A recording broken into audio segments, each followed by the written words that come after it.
So I was talking to a male friend of mine the other day, and he told me that women don't apologize and women can't be held accountable. And I began to really think deeply about this idea. And one of the things that came across my mind is in the last 9 months or so of me being in my private practice, I have myself experienced many women, whether they came in as a couple or they came by themselves, they very abruptly discontinued their therapy. And I started to reflect and really think, what was going on here?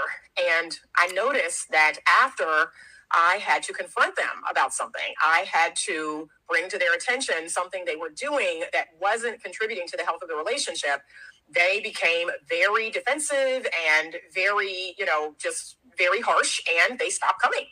And even though the husband would continue to come, he made it very clear that, yeah, she won't apologize. She thinks you're wrong. She thinks you're taking my side. And I began to really reflect, like, oh my gosh, is it true that women don't apologize? Is it that women struggle with being held accountable? I'd love your thoughts on this. Me personally, I think it has to do with a person's level of emotional maturity. What do you think? I have been trained, very strongly trained by my mentor, to never believe a woman's story in her marriage. I cannot tell you the amount of times that I have gotten sucked into a woman's story because we are so convincing. We are so manipulative.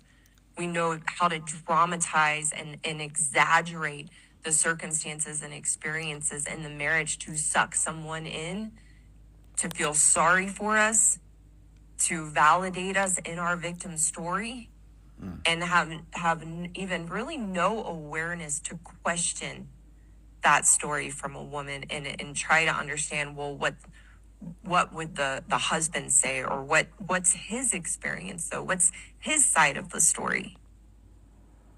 And we bring that into therapy. So like I said, I can't tell you how many times over 10 years that I got sucked into a woman's story, and my mentor had to help me break through my cognitive dissonance and get back to the fundamental truth that I know. I've gotten so much better. It's very rare that happens now, but it can still happen because we are so convincing.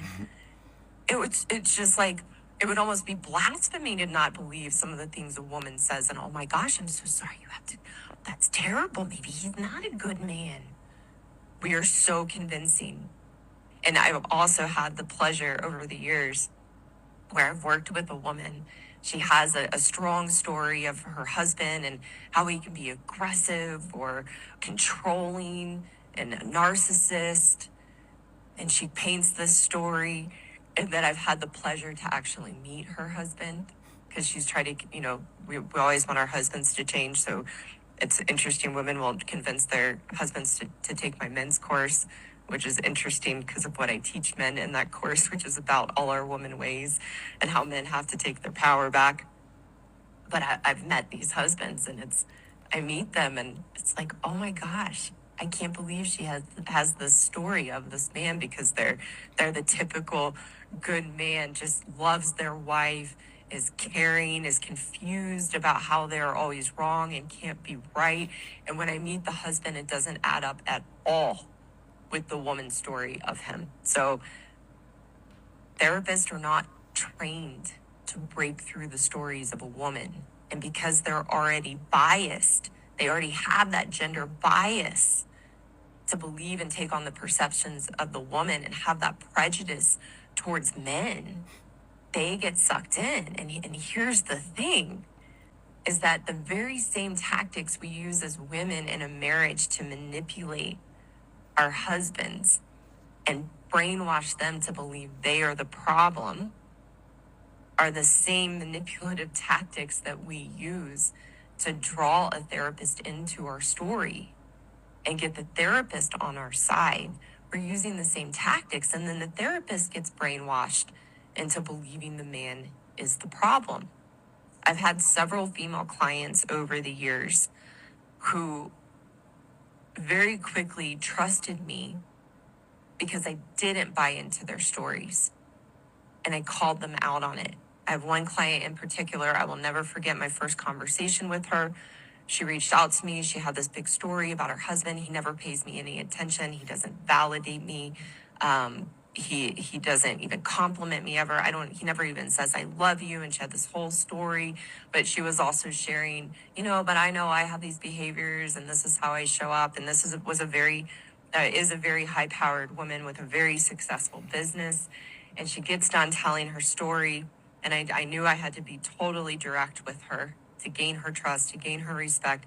And I told her point blank, the problem is your husband is terrified of you because you are such, pardon my language, because you are such a and I didn't mean it mean, and I didn't mean it judgmentally. I was just telling it to her straight, and also knowing the own experience of myself as a woman and the women that I had worked with.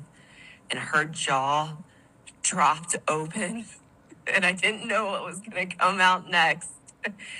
But she just looked at me and she said, thank You heard the therapist. City Boys up 1,000. Ball up top.